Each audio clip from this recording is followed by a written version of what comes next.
નમસ્કાર મિત્રો, આ લેક્ચરમાં આપણે નવપાષાણ કાળ વિશે અભ્યાસ કરીશું.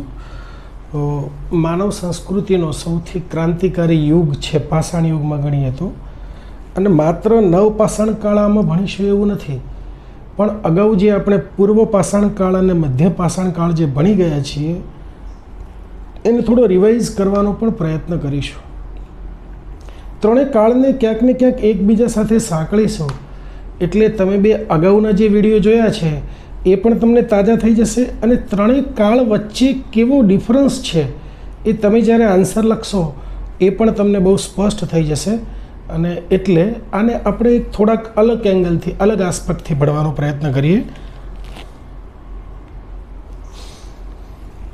પ્રસ્તાવના લઈએ તો નવપાષાણ કાળ છે એ માનવ ઇતિહાસનો એવો સમયગાળો છે કે જ્યારે મનુષ્ય માત્ર ખોરાક શોધવાનું છોડીને એને ખોરાકનું ઉત્પાદન કરવાનું શરૂ કર્યું.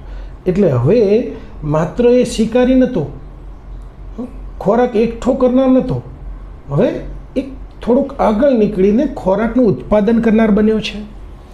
આ યુગની અંદર માનવ જીવનના પરિવર્તનની એક એવી લહેર આવી જેણે ખરેખર આધુનિક સભ્યતા તરફ પગ માંડવાની શરૂઆત કરી. હવે પાષાણ, નવપાષાણ,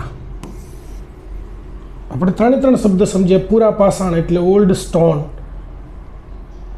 મિઝોલિથિક, મધ્ય પાષાણ એટલે મિડલ સ્ટોન એજ, અને નવપાષાણ, નવ એટલે ન્યૂ, નવો પથ્થરયુગ. નવપાષાણ એટલે નવો પથ્થરયુગ. ગ્રીક ભાષામાં નિયો એટલે નવું, અને લિથોસ એટલે પથ્થર, એટલે નિયોલિથિક એટલે નવા પથ્થરનો યુગ. આ યુગમાં પથ્થરના ઓજારો માત્ર કાપવા કે તોડવા માટે વપરાતા નહોતા, પણ ઘસીને ધારદાર અને ચમકદાર બનાવવાની પદ્ધતિ પણ વિકસી હતી. આગળ આ યુગમાં થોડાક આગળ ગયા છે.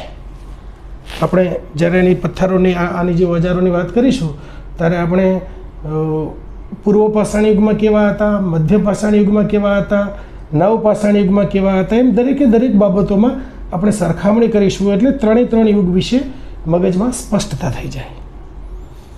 હવે જોઈએ સમયગાળો, ટાઈમ ફ્રેમ કઈ હતી. તો નવપાષાણ યુગનો સમયગાળો છે એ વિશ્વના અલગ અલગ ભાગોમાં અલગ અલગ છે. આમ તો જો કે તમામ સમયગાળા તમે જ્યારે જોશો તો તમને બધી જગ્યાએ, બધી બુક્સમાં એક સમયગાળો નહીં હોય, કેમ કે વિશ્વના દરેક ભાગોની અંદર આ સમયગાળો અલગ અલગ સમય હતો. સામાન્ય રીતે આ સમયગાળો ઈસવીસન પૂર્વે 10,000થી 8,000 સુધીનો માનવામાં આવે છે. પશ્ચિમ એશિયામાં તે સૌથી પહેલાં શરૂ થયો હતો. ભારતીય ઉપખંડમાં એની શરૂઆત આશરે ઈસવીસન પૂર્વે 7,000થી ઈસવીસન પૂર્વે 6,000ના સમયગાળામાં થઈ હોવાનું માનવામાં આવે છે. અને એનું એક ઉદાહરણ છે આપણું મેહરગઢ વિશે પણ આપણે થોડોક ઊંડાણમાં અભ્યાસ કરીશું. હવે ગોલ્ડન ચાઇલ્ડ એ આ યુગને નવપાષાણ ક્રાંતિ કહે છે. શા માટે ક્રાંતિ કહે છે? તો વિશ્વવિખ્યાત પુરાતત્વવિદ વી ગોર્ડન ચાઇલ્ડ એ આ યુગ માટે નવપાષાણ ક્રાંતિ એવો શબ્દ વાપરે છે. એ એવું માને છે કે ખેતી અને પશુપાલનની શરૂઆત એ કોઈ સાધારણ ફેરફાર નહોતો, એનાથી સ્થાયી જીવનની શરૂઆત થાય, પરંતુ તે માનવ જીવનમાં આવેલું સૌથી મોટું આર્થિક અને સામાજિક પરિવર્તન હતું, જેણે ભટકતા જીવનનો અંત આણી અને સ્થાયી જીવનની શરૂઆત કરી. એટલે ગોલ્ડન ચાઇલ્ડનું કહેવું એવું છે કે આ જે નવપાષાણ યુગ છે એને ભટકતા યુગનો અંત આણ્યો, ભટકતા જીવનનો, અને સ્થાયી જીવનની શરૂઆત કરી. આમ તો શરૂઆત તો થોડી ઘણી અંશે મધ્ય પાષાણ કાળમાં થઈ ગઈ હતી, પણ હવે એ કાયદેસર રીતે સ્થાયી થયા. કેમ કે ખેતીની શરૂઆત થઈ ગઈ તો પાકને ઉગતા સમય લાગે, એટલે એને એક જગ્યાએ રહેવું જ પડે, અને એની પાસે સરપ્લસ ઉત્પાદન, વધારાનું ઉત્પાદન પણ થવા માંડ્યું, સંગ્રહ કરવા માંડ્યો. તો આ બધું ઉત્પાદન લઈને ક્યાં ફરાય બધું લઈને? એટલે એમને એના માટે સ્થાયી જીવન જરૂરી બની ગયું હતું. હવે આપણે નવપાષાણ કાળની મુખ્ય વિશેષતાઓ જોઈએ તો પહેલું કે અહીંયાથી સ્થાયી વસવાટની શરૂ થાય છે. માનવ સમુદાયો છે એમને નદી કિનારે કાયમી ઘર બાંધવાનું ચાલુ કર્યું. એ ભલે ઘાસના ઝૂંપડા બનાવતા હોય કે ઘાસને માટીનો ઉપયોગ કરીને ઝૂંપડા કે નાના સરખા મકાનો બનાવવાની શરૂઆત કરી હોય. એના પછી ખેતીની શરૂઆત થઈ. ઘઉં, જવ અને અનાજ ઉગાડવાની જે શરૂઆત જે છે એ આ સમયમાં થઈ ગઈ હતી. પશુપાલનમાં કૂતરા, ઘેટા, બકરા, ગાય. કૂતરા તો સૌથી પહેલાં જ આવી ગયા હતા સાથી પૂર્વ પાષાણ યુગમાં. મધ્ય પાષાણ યુગમાં ચાલુ તો હતા જે કૂતરા તો આપણા સાથી તરીકે. એની સાથે સાથે ગાય, ભેંસ એ બધું પ્રાઇમરી ધોરણે થોડાક અંશે એની પશુપાલનની શરૂઆત મધ્ય પાષાણ યુગમાં પણ થઈ ગઈ હતી. અને નવ પાષાણ યુગની અંદર તો એ કાયદેસર જેને કહેવાય કે 90% ઉપર એ ભાગ આવી ગયો. અને માટીકામની અંદર વાત કરીએ તો જુઓ, સૌથી પહેલું માટીકામ મધ્ય પાષાણ યુગના અંતમાં ક્યાંક ક્યાંક માટીકામના અવશેષો મળ્યા હતા. પણ અહીંયા આગળથી અનાજ સંગ્રહવા માટે, માટીના વાસણો બનાવવા માટે માટીકામની શરૂઆત થઈ. અને ખાલી માટીકામ નહીં, એનો શણગાર, એનું સુશોભન આ બધું પણ આ સમયની અંદર થયું હતું. એ આપણે આગળ જોઈએ. ઓજારોમાં પણ ઉત્ક્રાંતિ આવી. પહેલાં આપણે વાત કરી હતી કે પૂર્વ પાષાણ યુગની અંદર જે ઓજારો હતા એ કેવા હતા? પથ્થર જેવા હોય, જે કોઈ બી ક્વાર્ટઝાઇટના કે ગમે તે પથ્થર જે હાથમાં આવે એ પથ્થરનો એ લોકો ઉપયોગ કરતા હતા પોતાનો શિકાર કરવા માટે કરીને, કે શિકાર કાપવા માટે કરીને. એના પછી ચટ, જેસ્પર આ બધા પથ્થરોનો ઉપયોગ ચાલુ થયો. માઇક્રોલિથ ચાલુ થયો. હાથમાં સમાય એટલે નાના પથ્થરોનો યુગ ચાલુ થયો મધ્ય પાષાણ યુગમાં. અને આની અંદર એવું થયું કે એને પોલિશ્ડ બનાવવા માંડ્યા, ધારદાર બનાવવા માંડ્યા, ચમકીલા બનાવવા માંડ્યા. એનો ઉપયોગ જે પહેલાં જે માત્ર શિકાર કરવા માટે કે એના માટે હતો, એના બદલે ખેતી માટે કે સુથારી કામ માટે કે એમાં પણ ઉપયોગ થવા લાગ્યો. તો આટલો ડિફરન્સ છે. નવ પાષાણકાળના ઓજારો એ જે પાછલા યુગો હતા બે, પૂર્વ પાષાણ અને મધ્ય પાષાણ, એના કરતાં વધુ કાર્યક્ષમ હતા. પથ્થરના હથિયારોને અહીંયા આગળ ઘસીને લીસા બનાવવામાં આવતા હતા. કુહાડી, છીણી અને મસલ એટલે સિલબટ્ટા એવા સાધનોનો ઉપયોગ ખોરાક બનાવવામાં થવા લાગ્યો. લાકડાના હાથા સાથે પથ્થરના ઓજારોને જોડવાની પણ કળા વિકસી હતી. જોકે આ કળા મધ્ય પાષાણ યુગમાં થોડે ઘણી અંશે ચાલુ થઈ ગઈ હતી. સામાજિક અને સાંસ્કૃતિક પ્રભાવ જોઈએ તો સ્થાયી જીવનના લીધે સમાજમાં નવા ફેરફારો ઘણા બધા આવ્યા. વધારે અનાજ ઉત્પાદનને કારણે વસ્તીમાં પણ વધારો થયો. કુટુંબ વ્યવસ્થા વધુ મજબૂત બની. કલા, સંસ્કૃતિ અને ધાર્મિક માન્યતાઓનો ઉદય થયો. શ્રમ વિભાજન જોવા મળ્યું. પહેલાં બી શ્રમ વિભાજન થયું હતું, પણ હવે શ્રમ વિભાજન એક થોડુંક આગળ વધ્યું પ્રક્રિયા. એ આપણે સહેજ આગળ સમજીશું. આ એક સૌથી પહેલાં આપણે એક ઝાંખી લઈ લઈએ નવ પાષાણ યુગની, પછી આપણે પર્સનલી દરેક ક્ષેત્રને વાઇઝ સામાજિક, આર્થિક, ધાર્મિક અને ખેતી ક્ષેત્રે કેવું થયું એ તમામ ક્ષેત્રે આપણે એને ડિટેલમાં સમજવાનો પ્રયત્ન કરીશું. પહેલાં એક આછી પાતળી રૂપરેખા લઈએ, જેને કારણે નવ પાષાણ યુગ શું છે એ આપણને ખ્યાલ આવે. હવે આપણે જોઈએ નવ પાષાણ યુગ અને ખેતીની શરૂઆત. હવે આપણે તમામ બાબતોને ડેપ્થમાં જોઈશું.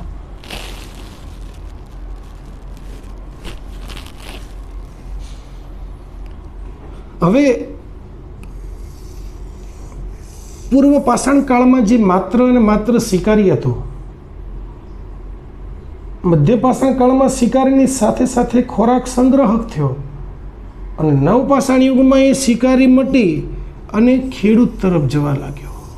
હવે અને જે ખોરાકનો સંગ્રહક નહીં પણ ખોરાકનો ઉત્પાદક બને છે.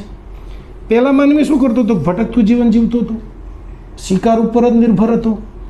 એના પછી વાતાવરણમાં પરિવર્તન થયું. બરફ યુગનો અંત આવ્યો, પ્લેસ્ટોસીન એજનો અંત આવ્યો, હોલોસીન એજની શરૂઆત થઈ. વધતી જતી વસ્તીને કારણે ખોરાકની જરૂરિયાત પણ વધી. પરિણામે શું થયું? કુદરતી રીતે જે છોડ ઉગતા હતા એને બદલે બીજ વાવવાની સમજણ પણ એનામાં વિકસી.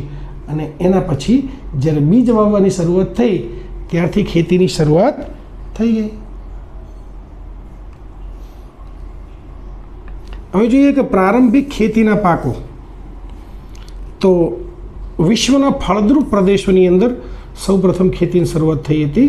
એમાં વીટ એટલે કે ઘઉં, બાર્લી એટલે જવ, રાઈસ એટલે ડાંગર, બરાબર, કઠોળ, આ બધાની સૌથી પહેલાં ખેતીની શરૂઆત થઈ.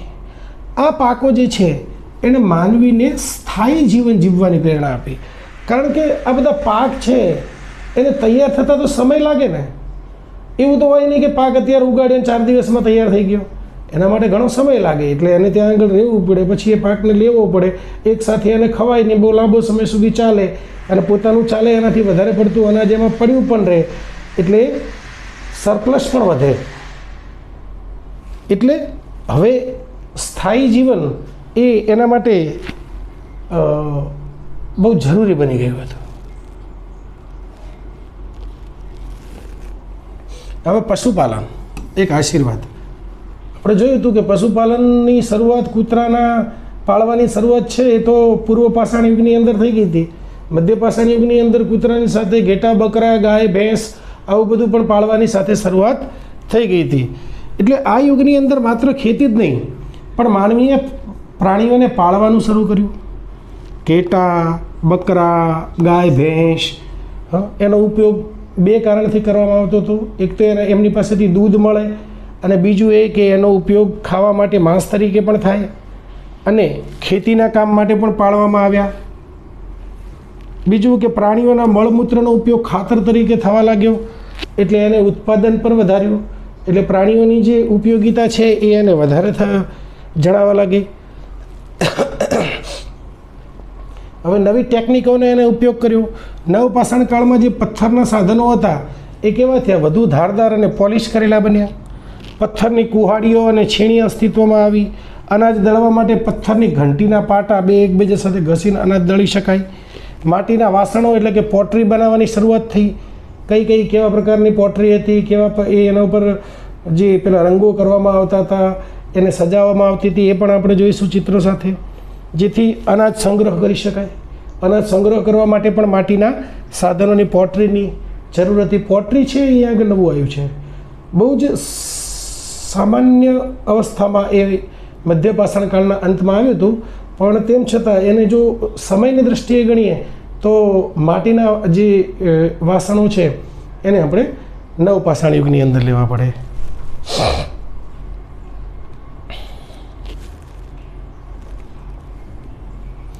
એના પછી સ્થાયી અને સામાજિક જીવન. સ્થાયી જીવનની જરૂર શરૂઆત થઈ. એક જગ્યાએ ઘણા બધા લોકો રહેવા માંડ્યા. સ્વાભાવિક છે કે ગામડાઓ પણ વિકસે. સ્વાભાવિક છે કે સ્થાયી જીવનને કારણે માણસો એકબીજા પર ડિપેન્ડેન્ટ પણ બને. ખેતીને કારણે માનવીએ એક જ જગ્યાએ રહેવાનો વસવાટ શરૂ કર્યો. કાયમી ઘરો બનાવ્યા, હટ્સ બનાવ્યા હોય કે ઝૂંપડા બનાવ્યા હોય, એ એટલે કે ઘર બનાવવાની શરૂઆત થઈ ગઈ. શરૂઆત નહીં, એમ તો બનાવી જ નાખ્યા એ લોકોએ. ગામડાઓની રચના થઈ ગઈ, કેમ કે એક સાથે ઘણા લોકો જે છે એ આજુબાજુના એક ભૌગોલિક પ્રદેશમાં રહેતા હોય, એટલે ગામડાની રચના થઈ જાય, અને ધીમે ધીમે વસ્તીમાં પણ વધારો થયો. શ્રમ વિભાજન જે છે, કોઈ ખેતી કરતું તો કોઈ વાસણ બનાવતું હોય કે કોઈ અન્ય સાધનો બનાવતું હોય, એમ કુદરતી રીતે હવે શ્રમ વિભાજન થઈ ગયું, અને વસ્તુ વિનિમયની પ્રથા પણ ચાલુ થઈ ગઈ. કોઈ વ્યક્તિ એવો હોય કે જે ખેતી ના કરતો હોય, એ વાસણ બનાવતો હોય, તો એ પોતે વાસણ આપે ને એના બદલામાં એને બીજી જે કોઈ બી વસ્તુઓ જોઈતી હોય કે અનાજ જોઈતું હોય તો એના બદલામાં વસ્તુ વિનિમયથી એને મળી રહે. હજી સુધી ચલણ અસ્તિત્વમાં આવ્યું નથી.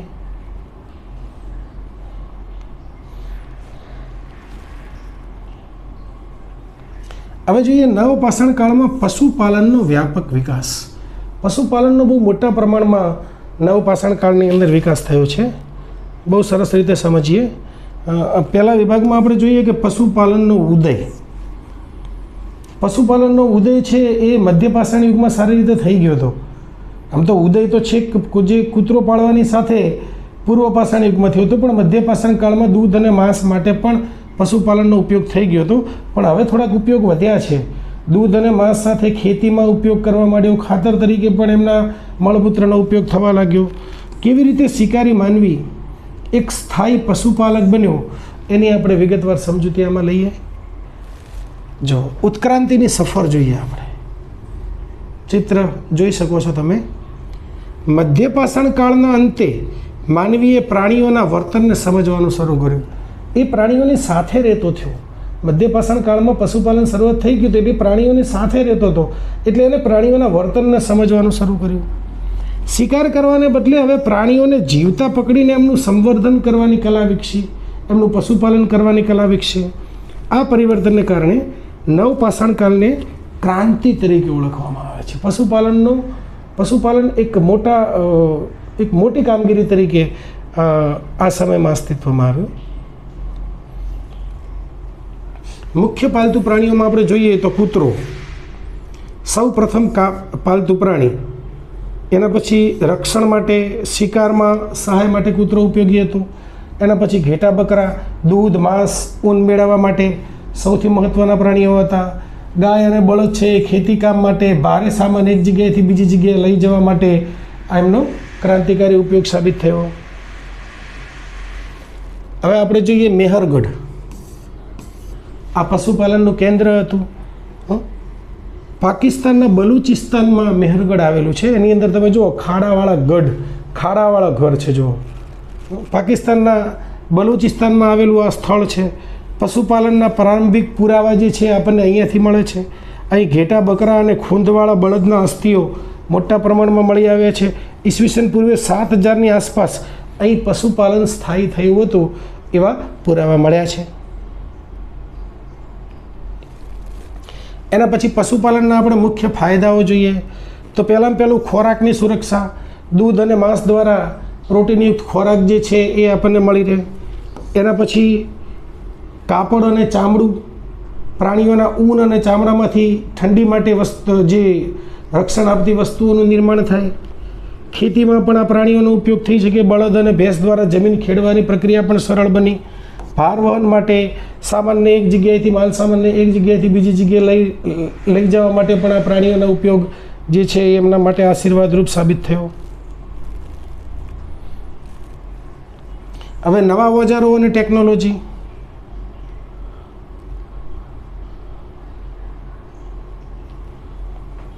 ઘસેલા અને ધારદાર હથિયારો. પશુપાલન અને ખેતી માટે માનવીએ પથ્થરના ઓજારોને ઘસીને ધારદાર બનાવ્યા. કેવી રીતે કર્યું, શું કર્યું, આપણે સહેજ આગળ જોઈએ. હાડકામાંથી બનાવેલી સોય દ્વારા ચામડાના વસ્ત્રો સીવવાનું શરૂ કર્યું. એટલે દરજીની શરૂઆત અહીંથી શરૂ થઈ જાય છે. સિલાઈ કામની શરૂઆત નવપાષાણ યુગથી થઈ જાય છે. આપણે લખી નાખીએ સિલાઈ, કેમ કે સોય બની ગઈ હતી. અનાજ કાપવા માટે પથ્થરના દાંતરડાઓ એનો વિકાસ થયો હતો. પથ્થરના દાંતરડાઓ અનાજ કાપવા માટે. સામાજિક આર્થિક બદલાવ જોઈએ તો બહુ જ મહત્ત્વનો અહીંયા ફેરફાર હતો કે સ્થાયી જીવનની શરૂઆત થઈ ગઈ હતી. પશુઓને સાચવવા માટે એક જગ્યાએ રહેવું અનિવાર્ય બન્યું હતું. એનાથી ગામડાઓનો વિકાસ થયો. બીજું, હવે મિલકતની ભાવના આવી. કેમ કે હવે એ લોકો માત્ર અનાજનો સંગ્રહ કરનાર, ખોરાકનો સંગ્રહ કરનાર કે શિકારી નહોતા રહ્યા. હવે ખોરાકના ઉત્પાદન બન્યા હતા. એટલે જે ઉત્પાદન થયું હોય એમાંથી કેટલુંક સરપ્લસ ઉત્પાદન પડ્યું રહે, બરાબર. એટલે એ શું થઈ, એ એમની એક મિલકત થઈ. જે પશુપાલનમાં પશુઓ છે એ પણ એક એમની મિલકત થઈ. ખેતી માટેની જમીન છે એ પણ એમની એક મિલકત થઈ. એટલે અહીંયા આગળ જે મિલકતની ભાવનાનો વિકાસ છે એ નવપાષાણ યુગમાં થયો છે. પશુઓની સંખ્યા એ વ્યક્તિની સંપત્તિ ગણાવા લાગી. સામાજિક સ્તર છે એ પશુધન ઉપર આધારિત ગણાવા લાગ્યો. જેની પાસે વધારે પશુઓ એ વધારે સમૃદ્ધિ, એ વધારે સમૃદ્ધ વ્યક્તિ. આ તમને દેખાય છે કે ઘરો બનાવવાની શરૂઆત જે છે એ થઈ ગઈ છે, સ્થાયી વસવાટ. પશુપાલકોએ હવે ઘાસ અને માટીના કાચા મકાનો, ઘાસ અને માટીના જો દેખાય છે ને, લગભગ લંબચોરસ આકારના મેરગઢ જેવા સ્થળોએ લંબચોરસ મકાનોના અવશેષો આપણને મળી આવ્યા છે. મકાનોની આસપાસ પશુઓને રહેવા માટેના વાડા પણ બનાવવામાં આવતા હતા. હવે આપણે પશુપાલનનો વિકાસ છે ને એના પુરાતત્વીય પુરાવાની વાત કરીએ. પ્રાણીઓના અસ્તિત્વની ટકાવારી મેરગઢમાં પ્રારંભિક કાળ એટલે પૂર્વ પાષાણ યુગની અંદર પાલતુ કેટલા હતા? 20%, લગભગ કૂતરો અને બહુ નજીકના બહુ ઓછા પ્રાણીઓ. એના પછી મધ્ય પાષાણ કાળની અંદર તો ગાય, ભેંસ,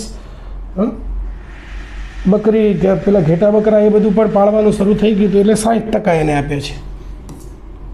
અને અંતિમ નવ પાષાણ કાળની અંદર તો 95% આપી દીધા છે.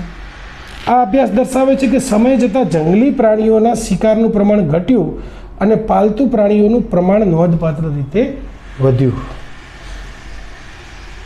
હવે ભારતમાં પશુપાલનનો વ્યાપ, મુખ્ય ક્ષેત્રો જોઈએ તો ઉત્તર પશ્ચિમમાં મેરગઢ છે એ બલુચિસ્તાન પાકિસ્તાનમાં આવેલું. આ સૌથી પ્રાચીન છે, જેથી આપણને નવપાષાણ યુગના પુરાવા મળ્યા છે. એના પછી કાશ્મીરનું બુર્ઝહોમ અને ગુફ કરાલ, એમાં ખાડાવાળા મકાનો અને પશુપાલનના મળી આવે છે. જેવું આપણે જોયું હતું કે આગળ જે આપણે ચિત્ર જોયું હતું મેરગઢ, એની અંદર કેવા ખાડાવાળા મકાનો હતા, એવા જ મકાનો આપણને બુર્ઝહોમ અને ગુફ કરાલમાંથી પણ મળી આવે છે. અને પશુપાલનના અવશેષો પણ ત્યાંથી મળ્યા છે. દક્ષિણ ભારતની અંદર પિકલી હલ, આ પ્રશ્નો બહુ પૂછાય છે વારંવાર જીપીએસસીમાં. દક્ષિણ ભારતની અંદર પિકલી હલ્લુર એ રાખના ઢગલા માટે એસ માઉન્ટ્સ અને પશુધનના પુરાવા આપે છે. આગળ આપણે જોઈએ, જે બધા આપણે ફોટોઝ લીધા છે એ આ બધી સાઇટ્સનો ઉપયોગ કરીને લીધા છે. હવે આપણે જોઈએ નવપાષાણ કાળ, હથિયારોમાં ક્રાંતિકારી બદલાવ. કયા પ્રકારનો હથિયારોમાં બદલાવ થાય છે, બહુ સમજવાની વાત છે અને બહુ મજા આવે એવો ટોપિક છે આ. વિભાગ એક, ટેકનોલોજીનું પરિવર્તન. કેવું ટેકનોલોજીનું પરિવર્તન થયું છે કે પૂરા પાષાણ કાળથી નવપાષાણ કાળ સુધીની સફર. એટલે સૌથી પહેલાં ખરબચડા પથ્થરો હતા, જેવો પથ્થર હાથમાં આવે એવો, એનું જેવું સ્વરૂપ હોય એવું, એમાંથી કેવા કર્યા ઘસીને ચમકતા પોલિશ્ડ હથિયાર સુધીની જે સફર છે એનો આપણે અભ્યાસ આમાં કરીશું. મહત્વનો બદલાવ, ફ્લેકિંગથી ઘર્ષણ. જૂની પદ્ધતિ કઈ હતી પહેલાં છેક પૂરા પાષાણ યુગથી, કે પથ્થર ઉપર પથ્થર મારીને એના ટુકડા પાડવા, ફ્લેકિંગ. નવી પદ્ધતિ કઈ આવી કે પથ્થરને બીજા કઠણ પથ્થર પર ઘસીને એને આકાર આપવાનો, બીજા પથ્થર ઉપર આવી રીતે એમ ઘસી અને એને જેવો જોઈએ એવો આકાર આપવાનો. આ ટેકનોલોજીએ હથિયારોને વધુ ધારદાર અને સચોટ બનાવ્યા. આ તમને દેખાય છે, જો એની ધારો છે.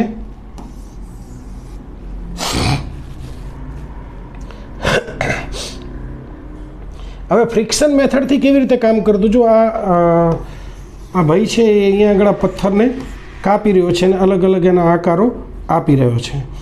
તો કેવી રીતે કામ કરતું, તો માનવ શું કરે, રેતી અને પાણીનો ઉપયોગ કરે, એબ્રેસિવ. રેતી અને પાણીનો ઉપયોગ ઘસવા માટે દ્રવ્ય તરીકે કરતો.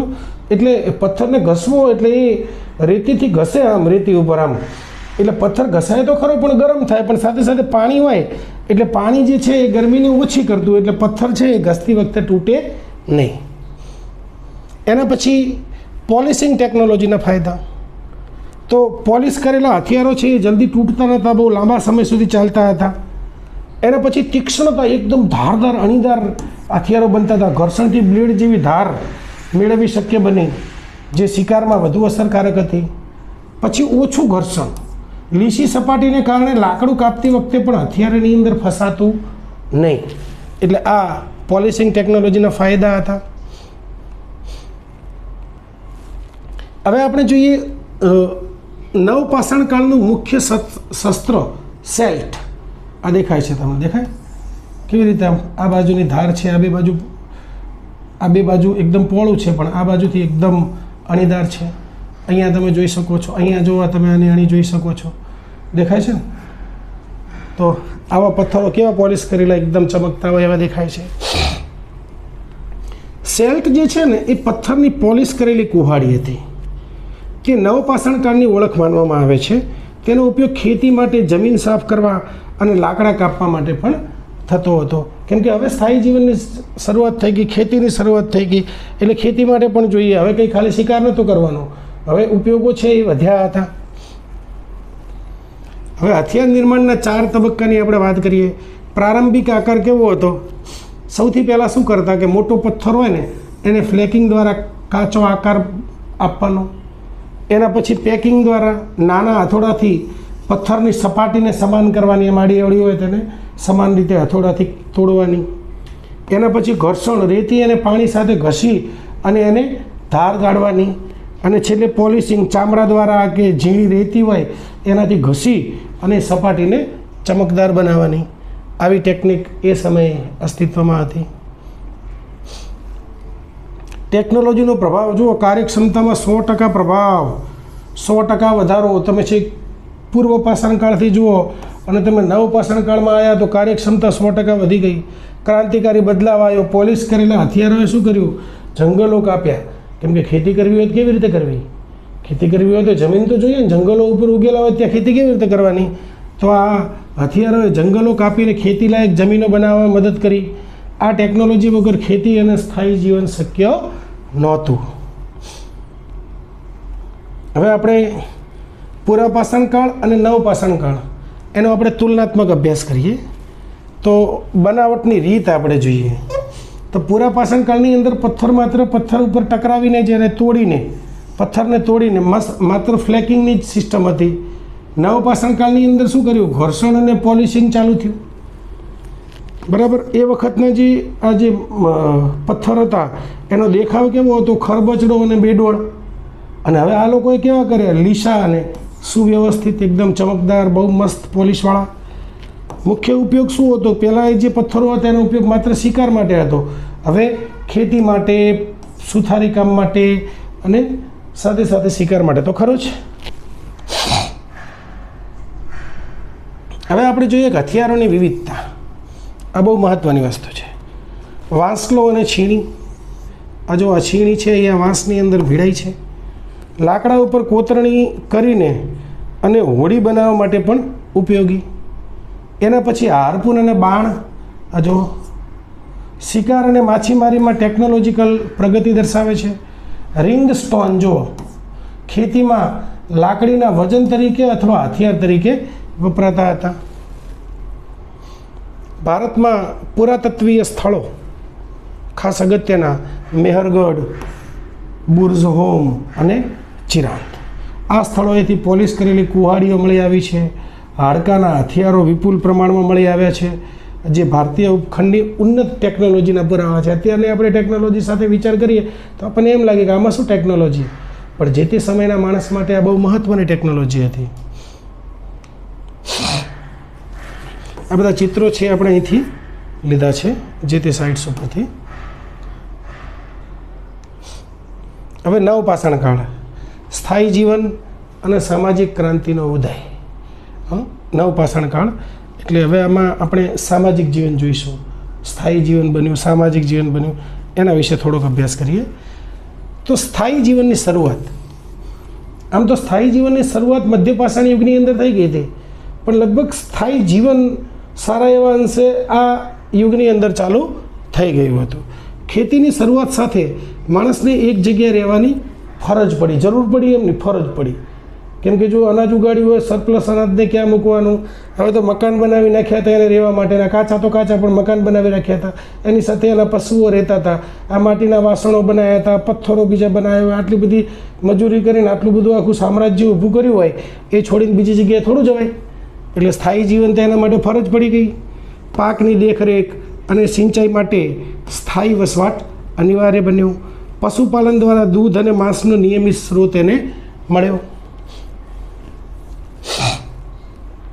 બહુ જ મહત્ત્વની વસ્તુ જુઓ, ગામડાઓનો ઉદય. અલગ અલગ અલગ અલગ ઘર એક જગ્યાએ, કોઈ એક ચોક્કસ નાના ભૌગોલિક વિસ્તારમાં બહુ મોટા પ્રમાણમાં લોકો બાજુમાં રહેવા માંડ્યા.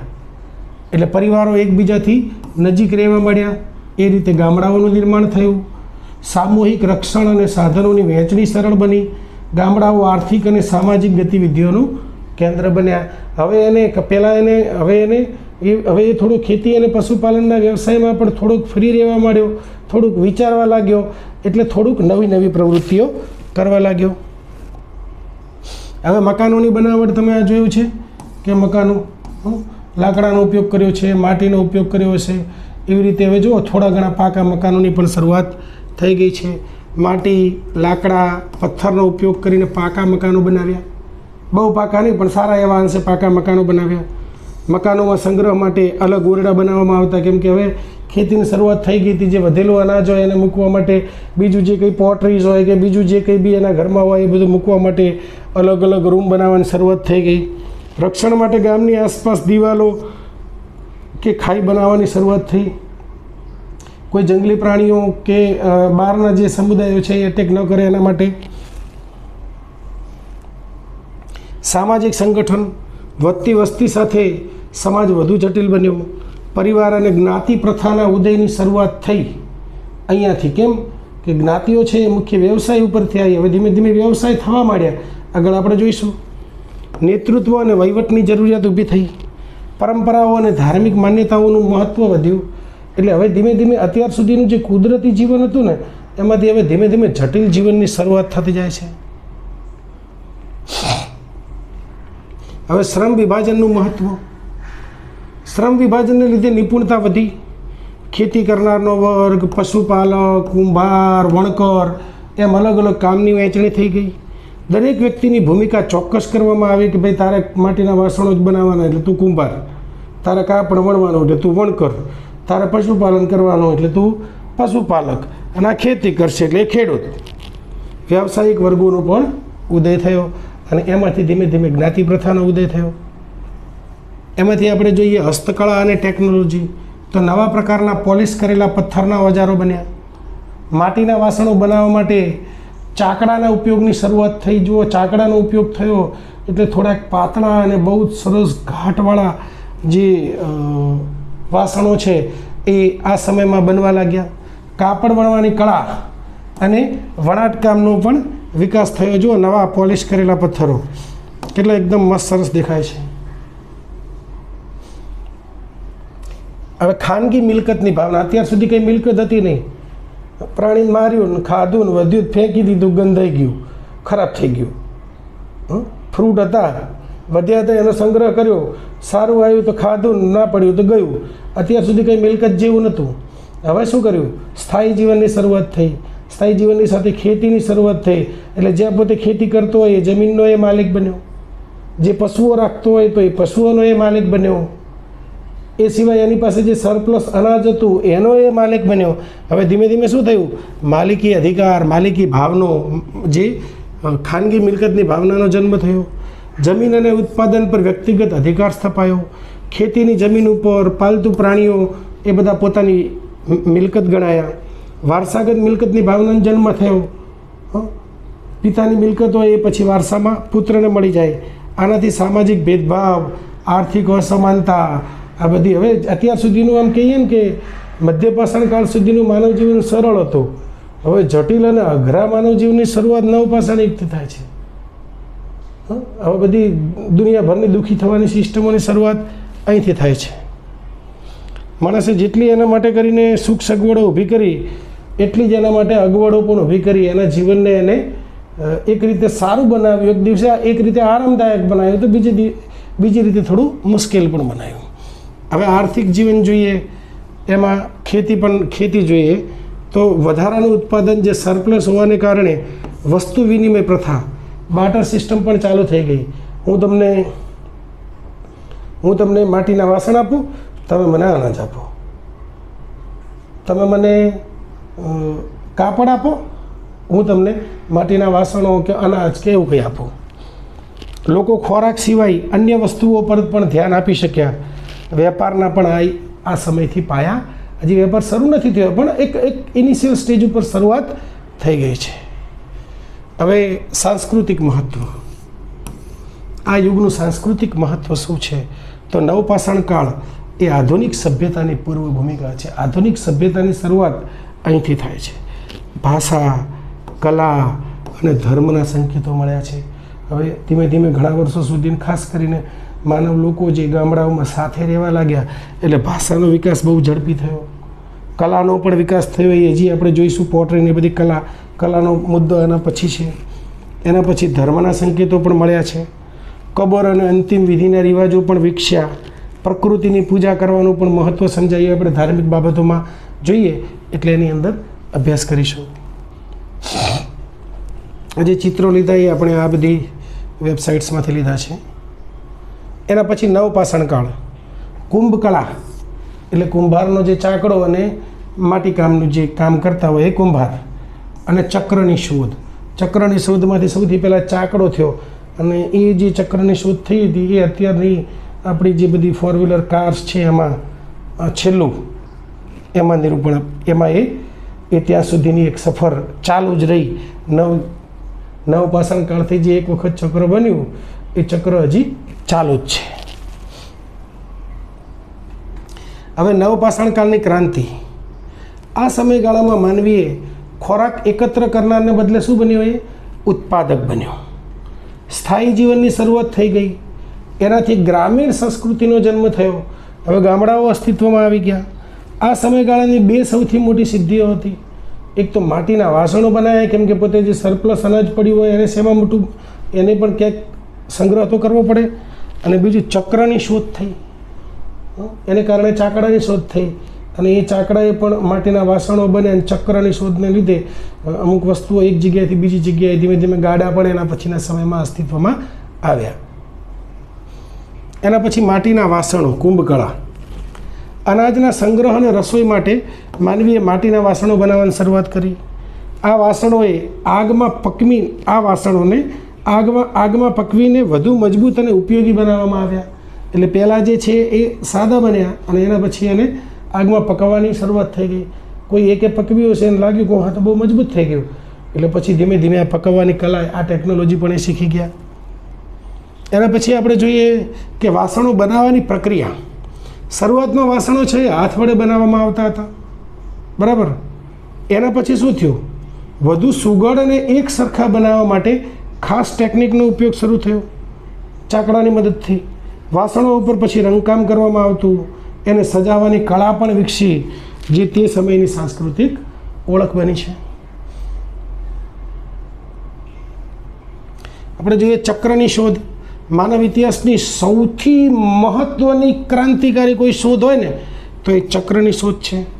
ચક્રને કારણે વસ્તુઓની હેરફેર ખૂબ જ સરળ અને ઝડપી બની. એને પરિવહન અને ઉત્પાદન ક્ષેત્રે પણ ક્રાંતિ લાવી. હવે આ ચક્રનો કુંભકળામાં, કુંભારની જે ચાકડાની કલા છે એની અંદર પણ ઉપયોગ થયો. ચક્રની શોધ બાદ માટીના વાસણો બનાવવાનું કામ એકદમ સરળ થઈ ગયું. હવે વાસણો વધુ ગોળાકાર, સપ્રમાણ અને પાતળી દિવાલવાળા, પહેલાં બહુ જાડી માટીના બનતા હતા, હવે પાતળી દિવાલવાળા બનવા લાગ્યા. ચક્રની મદદથી મોટા પાયે વાસણોનું ઉત્પાદન પણ શક્ય બન્યું. એના પછી આર્થિક પરિવર્તનમાં જોઈએ, વધુ ઉત્પાદન થવાથી સરપ્લસ અનાજ વધ્યું અને વસ્તુઓનો સંગ્રહ શરૂ થયો. આનાથી વેપાર, વાણિજ્ય અને વિનિમય પ્રથાનો વિકાસ થયો અને સ્થાયી વસાહતોનું પણ વિસ્તરણ થયું. કલાત્મક વિકાસ જોઈએ તો માટીના વાસણો હવે માત્ર ઉપયોગની વસ્તુ નહોતા, પણ હવે કલાનું સાધન બન્યા, સજાવટનું સાધન બન્યા. ભૌમિતિક આકારો, પશુ પક્ષીઓના ચિત્રો, વિવિધ રંગો વડે વાસણોને સજાવવામાં પણ આવતા હતા. આપણે આગળ એના ચિત્રો પણ જોઈએ.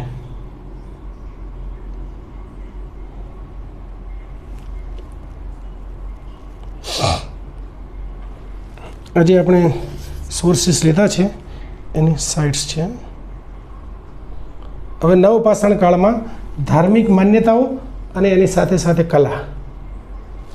તો મુખ્ય ધાર્મિક માન્યતાઓ કઈ કઈ હતી?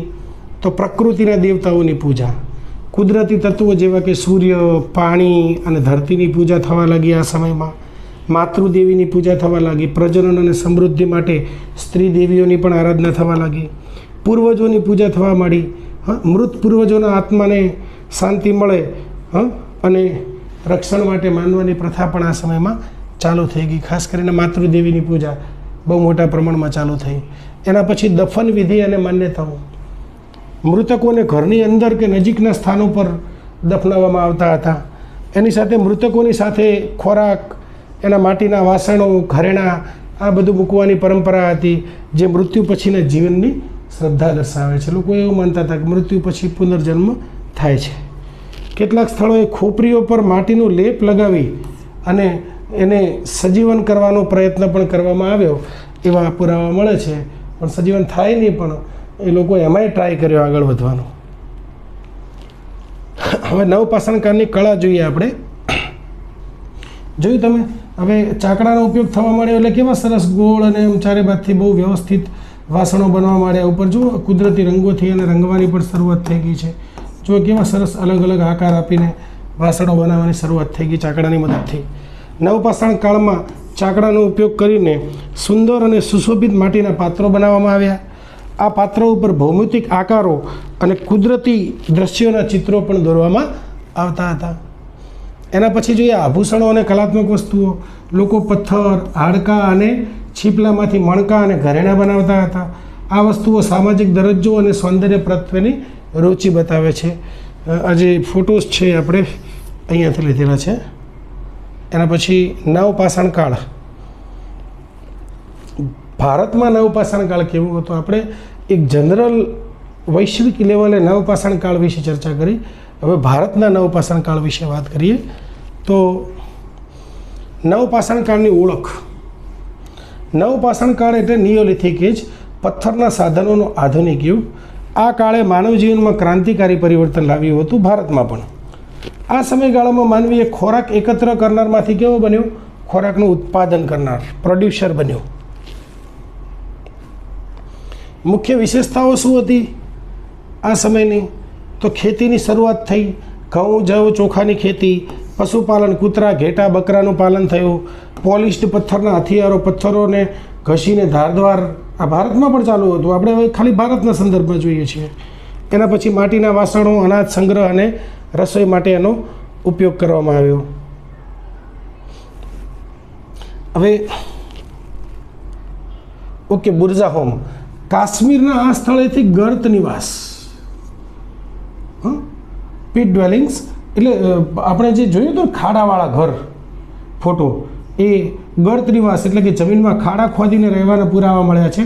અહીં માનવ સાથે પાલતુ પ્રાણીઓને દફનાવવાની પરંપરા પણ જોવા મળે છે. એના પછી ચિરાંદ, જે બિહારમાં આવેલું છે, ગંગા નદીના કિનારે સ્થિત આ એક મહત્ત્વનું સ્થળ છે. અહીંથી મોટા પ્રમાણમાં હાડકાના સાધનો એટલે બોન ટૂલ્સ અને પોલિશ્ડ પથ્થરના ઓજારો મળી આવ્યા છે. બિહાર, ચિરાંદ. આ સ્થળ પૂર્વી ભારતમાં ખેતીના વિકાસને દર્શાવે છે. અને છેલ્લે નિષ્કર્ષ આપણે વાત કરીએ કે નવપાષાણ કાળ દરમિયાન માનવ ઇતિહાસનો એક મહત્ત્વપૂર્ણ વળાંક હતો. આધુનિક જીવનની શરૂઆત છે એ એના પગરણ અહીંયાથી મંડાઈ ચૂક્યા હતા. આ કાળે જ આધુનિક સંસ્કૃતિના પાયા નાખ્યા, જેના કારણે માનવી છે એ ભટકતું જીવન છોડીને સ્થાયી અને સુરક્ષિત રીતે જીવતા શીખ્યો. આપણે સોર્સિસનો ઉપયોગ કર્યો છે અને થેન્ક યુ વેરી મચ.